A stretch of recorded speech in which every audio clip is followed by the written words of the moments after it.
Hello. Today we're going to talk about 5.3, solving polynomial equations. I know, the textbook puts this in a weird spot in my opinion, but I like to put all the solving polynomial stuff at the end. Okay?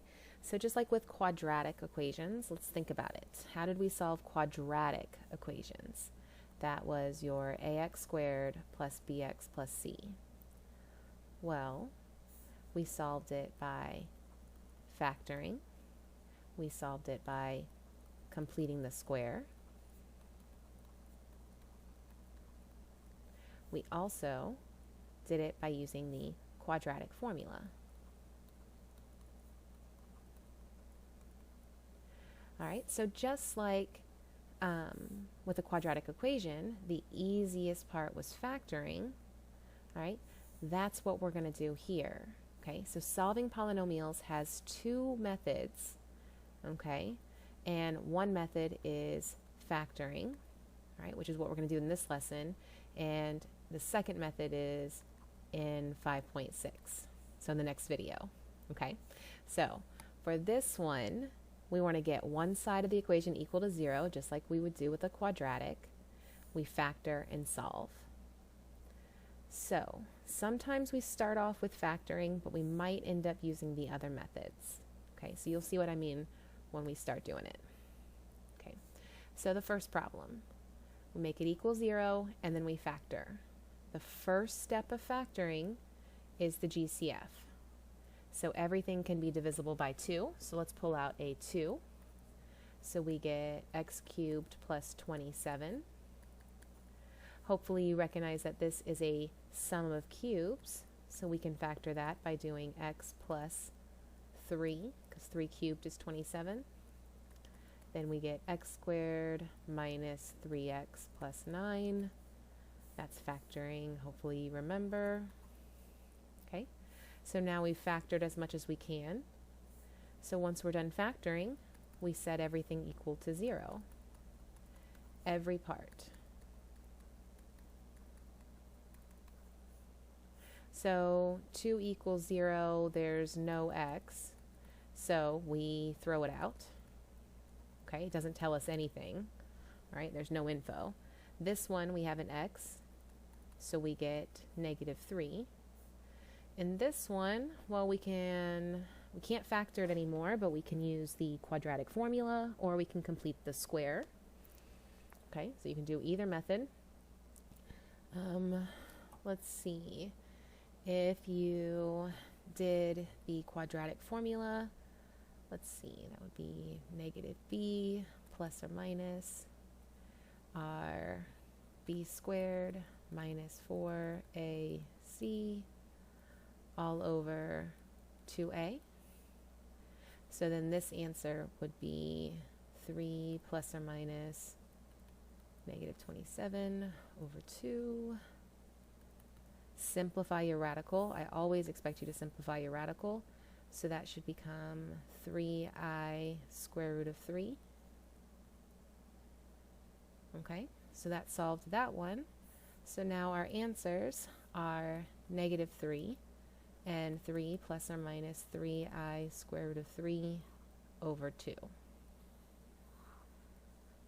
Perfect. Notice there are 3 answers.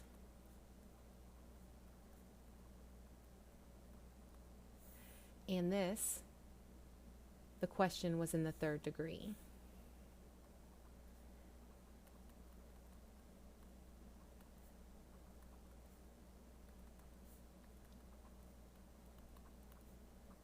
There is a relationship there. Okay, sorry, I know I had to finish writing it. Okay, there's a relationship there. So that degree is the number of answers you should have. All right, so let's do another example. So this is x cubed equals -8, so move that -8 over. All right, that's x cubed, so expect 3 answers. So here we can factor.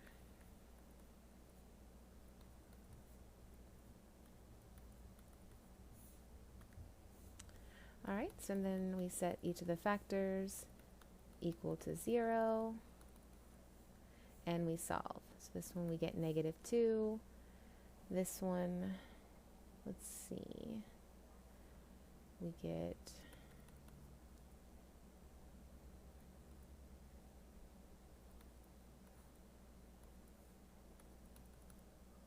sorry, I'm trying to hurry.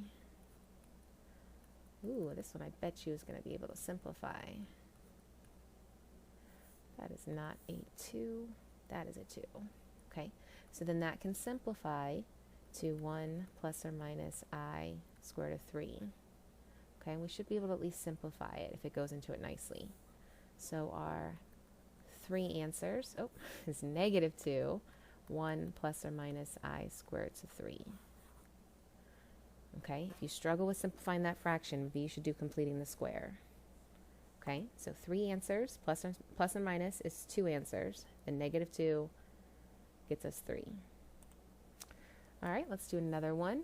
This one's got 4 terms, so I'm going to use grouping. So I'm going to divide this one by 2x. So I get x minus, let's take out x squared minus 1. And then these two, I'm going to take out a negative 8 because I don't like starting with a negative.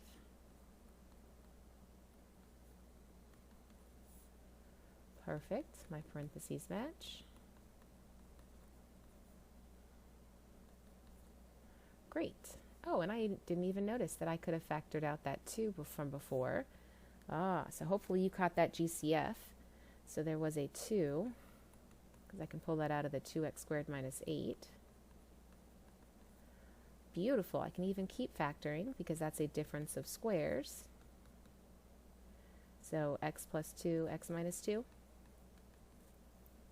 We set all those equal to 0 and solve, so we get, let's see, x minus 1, x plus 2, x minus 2, and this one gets thrown out.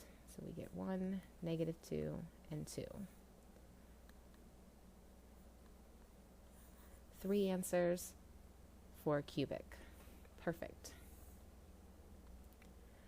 Keep it rolling. Okay, great. This one's even already started to factor for me. Okay, I can solve this one. This one can factor. Okay, this one can't. Done factoring.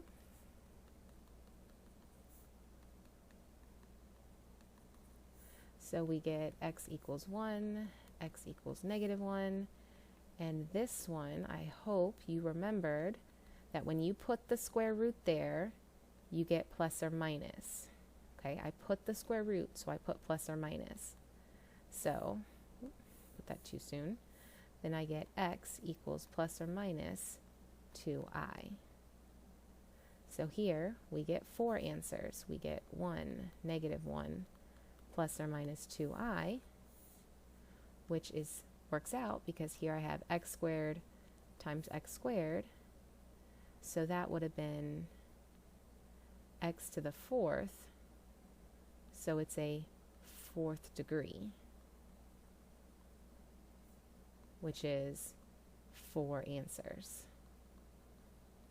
Okay, that's how we know we can stop. Okay, don't keep putting extra stuff. Okay, I have some kids that try to do that, or they don't put enough. They put 1 as an answer, and they think that's it. No, I need 4 answers here. All right, let's see, number 6. So here, hopefully you remembered this part. We can factor it by not just doing x and x, but doing x squared and x squared. So x squared minus 4, x squared plus 1. All right, let's say you stopped there and you didn't notice that. Okay, I would still get x squared minus 4 equals 0, x squared plus 1 equals 0. So the thing here is you just have to remember, if you put the square root there, you have to put plus or minus. So that's where we get plus or minus 2, plus or minus I. So we have 4 answers here. All right. So this is the easiest way to solve large polynomials, is if you can factor it, then go for it. Okay, just break it down. Right? If you can't factor it, I'm going to show you what to do in 5.6. So look out for the next video.